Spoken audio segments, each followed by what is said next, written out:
মুহররমের 2 দিন সিয়াম থাকার চেষ্টা করেন ইনশাআল্লাহ। আরাফার 1 দিন সিয়াম থাকার চেষ্টা করেন। বৃহস্পতিবার সোমবার সিয়াম থাকার চেষ্টা করেন। শাওয়ালের 6টা সিয়াম থাকার চেষ্টা করেন। শাবানের একটানা 15 দিন সিয়াম থাকার চেষ্টা করেন। ওই রবিবার থেকে চালু হয়েছে, মধ্যে এক রবিবার চলে গেছে, কিন্তু আজ কি বার?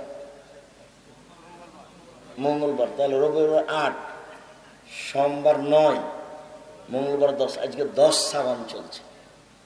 আপনি মনে হয় একদিনও রাখেননি। আপনাকে আমি কষ্ট দিতে চাই না, আজ থেকে শুরু করেন ইনশাআল্লাহ। 2-4-5টা করেন তো, 2-4-10টা করলে সুলি ফাঁসি হবে নাকি? মনটা চাইবে খালি ছেলে মেয়েরা খাবে, তখন মোটা আমি একটু খাই, আমি একটু খাই। জি, সিয়াম থাকলে পাশে যারা খায় তখন খাদ্যের মান বেড়ে যায়। পাশে যারা খায় তাদের কি হয়? খাদ্যের মান বেড়ে যায়। চেষ্টা করেন, কোনো সমস্যা নেই। সফরে থাকেন, গাড়িতে থাকেন,